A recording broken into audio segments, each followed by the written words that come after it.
श्री अखिलेश यादव जी के बयान का ये अर्थ लगाया जाए कि उत्तर प्रदेश या महाराष्ट्र में 20 तारीख को मतदान है, झारखंड में भी 20 तारीख को लगभग आधी से सीटों पर मतदान है।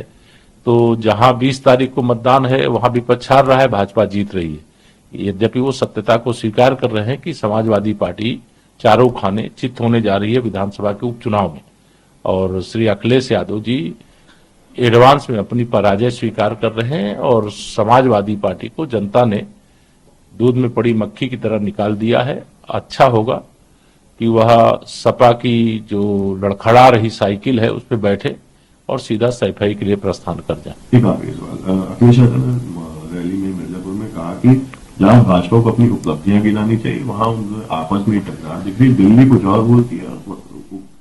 श्री अखिलेश यादव जी को दृष्टि दोष है, वो अपने आंख की अपने दिमाग की जांच करावें। भारतीय जनता पार्टी एकजुटता के साथ लड़ती है, जीतती है और पूरी जिम्मेदारी और ईमानदारी से जनता की सेवा करती है, सुशासन देती है, विकास देती है, गरीब कल्याण की योजनाएं जन जन तक पहुंचाती है, महिलाओं का सशक्तिकरण करती है, किसानों की आमदनी बढ़ाती है और नौजवानों के उज्जवल भविष्य के लिए शानदार ढंग से काम भी करती है।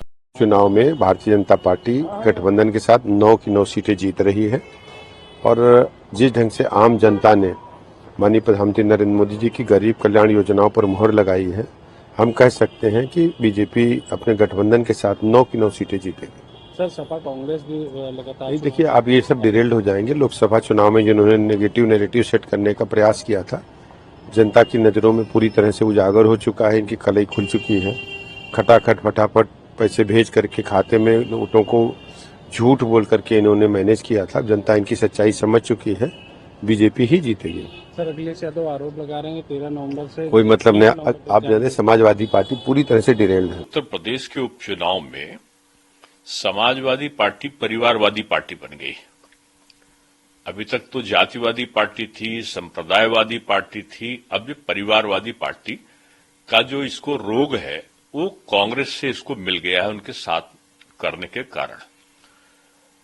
9 सीटें में से अगर आप देख लो तो 50% से ऊपर सीटें जो है इनका परिवार लड़ रहा है। आप करहल देखो, अखिलेश जी का परिवार।